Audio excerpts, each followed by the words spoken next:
When people talk about God or the universe, source, the creator, whichever they want to call it, I believe we're always looking at it or talking about this presence as something outside of us. But I believe that it's in everything. It's a presence that exists in the stars, in us, in the plants, in anything that has life. It's nothing but everything all at once. When I mean nothing, I mean you can't physically see it, you can't physically touch it, but it is in everything.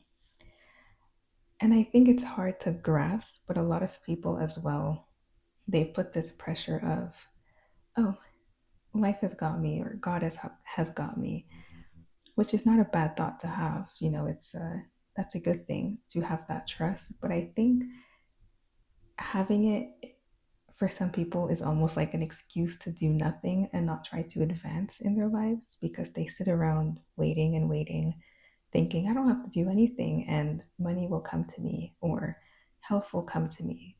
But to be healthy, you have to eat healthy. You have to move and work out your body. You have to take care of yourself, you know? So everything does take a level of effort. I don't believe that we need to be suffering and fighting hard, but there is a level of effort that goes into attracting good things, and having good things, feeling good in who you are and looking good and all of these other things. Same thing with your mind, which is where meditation is very useful. I have not mastered the art of meditation. I hope I do one of these days. But I think the reason it's scary for people to accept that this presence is inside of each and every one of us, and that this power that we put outside of ourselves is actually not very far away and separate from us. It literally is ingrained in us. But I think we've all kind of been taught or gotten used to separating from our power and getting used to feeling helpless. There is like this helplessness um, that I think is common. And I believe, I don't know what it is, but I do think, aside from what people will say, like the people in power wanting to just turn everybody stupid, to have them follow rules like sheep, basically, and create this divide, but we don't have to get into that whole thing. But I do also believe that people have gotten so used to kind of just following a crowd and following a higher power and ignoring completely their own capabilities and feeling helpless that if you were to introduce this idea to them, I genuinely think they would be fearful because it almost becomes really scary and weird when someone's telling you that power that you call God, the universe, source, has never existed outside of you this whole time. It's been in you since before you were born. That power is you. And I know there are people who have a hard time grasping it because they almost feel like that would make somebody egotistical, like, oh, you think you're all knowing and all powerful. That's not the point. And I think if you look at it like that, you're not really seeing the point and you're not understanding the point. And the point is, yes, there is a higher presence, but it's not all separate from us. The gifts that you see people having, you see some people, you're like, I feel like she's a witch. I feel like she's a chosen one. Everybody has that in them, but some people are more in tune with it and they're not resistant in any way, shape, or form, which is why they're able to tap into that and get that help from this ever loving power that exists within them. They've activated it because they're so open to receiving all of it.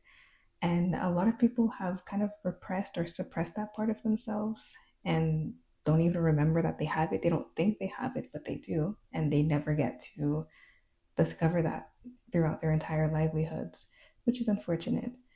But I don't think knowing that, because there was a point where I did feel a little bit stuck. I think I'm still at that point where it's like, okay, what should I be doing next? What is the next step? If I'm aware that this power exists within, what should I be doing? What am I missing? But I think we put too much pressure on ourselves too, where life is meant for us to flow and not think so hard all the time of a plan. What do I do next? How do I do this? How do I attain that? How do I get that?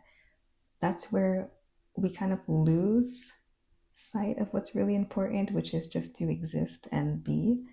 And that's why meditation is great, because you kind of train your mind and your body to let go and be in the moment. And I think when you're in the moment and you can quiet all of the outside noise, a lot of these great ideas and messages that were meant to come to you end up coming to you. It's very interesting because there's nothing in your way, there's nothing distracting you, and so you're able to tap into a deeper part of this human experience and receive all of these beautiful messages that have always been surrounding us, but we're so distracted that we can't see them and we think that they're not there, and that this ever loving being is quiet and that it's silent, but it's not. It speaks every day, but we're so out of touch with it. So we don't hear anything that's being said to us, that's being sent or transmuted to us, because we can't see it. There's a blockage. I don't know where I was going with this rant. But I do think for sure, if people were more connected within themselves with that, we wouldn't see all of the negativity that we're seeing. The way people could be so judgmental, um, just the way that they talk about others, treat others, the level of competition, trying to be better than somebody else, trying to do this, trying to do that. I don't think we would see any of that if everybody was really tapped into their true nature and who they are within. Because I think about work, right? I'm working at a place right now that is full of women ranging from like late 20s to 30s, 40s, 50s. Very, very catty environment. There's a lot of childish things going on. It feels like I'm in a kindergarten, and I've been leaving work feeling tired. And they're very short shifts, but it's because the women are just so full of judgment, the need to gossip, the need to, have attitudes with each other, and then be fake and act sweet the next minute and try to hug. Like, it's just a very repulsive environment, is how I feel. I've only been here going on 3 months, and I'm already planning my exit, so to say. I really don't have the patience for people who gossip. I don't like it. I find it really gross, if I'm being completely honest with you. And yeah, there's just been a lack of training, a lack of communication in what your tasks are. So there's a lot of butting heads over things that could have been easily avoided. But when I look at these women, some of them have kids, husbands, other responsibilities, or other jobs. When I look at all of them, there is this energy and this tension at the job that you can feel, even when they all try to act like, oh, we're such a fun, friendly family practice, but you can feel this tension between the women working there.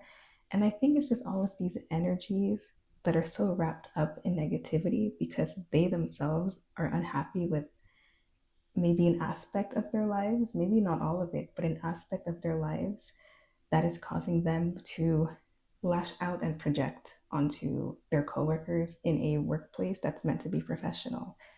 And I think that happens in many workplaces, not just office spaces, but it could be a warehouse job, anything where you're working around people. You will find a lot of energies mixing in, people who are not happy within themselves, who haven't found what they're looking for, and then who go about it in a negative way with how it's shown and the way they communicate and act.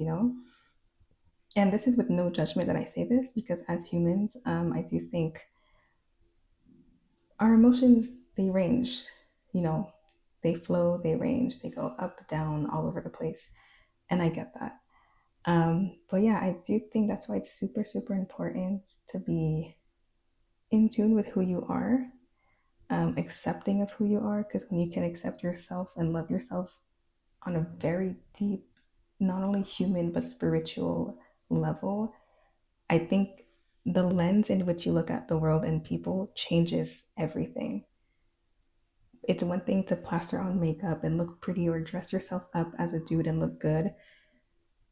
But then inside, if you're not feeling that way and there's still this darkness, you will project that onto everybody. You know what I mean? So I think a lot of the healing happens spiritually inside. I think everybody is going through their own battle, whether they believe in spirituality or not. You're going through your own battle because there is, I think, so much greater than us, but that also resides within us. Going back to what I was saying at the beginning. And I think if we can find that level of love in our hearts that was already ingrained in us, it brings us back almost to directly to source, actually, directly to how we were meant to be. It brings us closer to everything and ourselves all at once. So, yeah, if this rant doesn't make sense, it will to somebody out there. Try to work on just staying in tune with your energy as much as you can. Your inner child, I think, is a big one. When we are children, in our purest form, I find that point where we saw the world with only love and innocence and purity, I think that is truly us until obviously, opinions and we grow up and we're tainted by a bunch of other things. But try to find that kid in you if you can. I think it helps a lot to be tapped in and tuned into your inner child or inner children. As I heard um, this one creator say in an interview, which I thought was interesting. It's every version of you when you were younger who evolves, but they're all still residing in you. They never evaporate, they're still there. Good luck out there with your journey and try to ignore the noise if you can. It's easier said than done, but just try your hardest. It's worth it when you're able to focus on what matters most, which is always what's within you. Because then when you can focus on that and nourish that, you end up blooming and everything else gets affected by that light that you carry in a very positive way. And I think that's a nice way to look at it. And it's a nice way to be encouraged to want to work on yourself.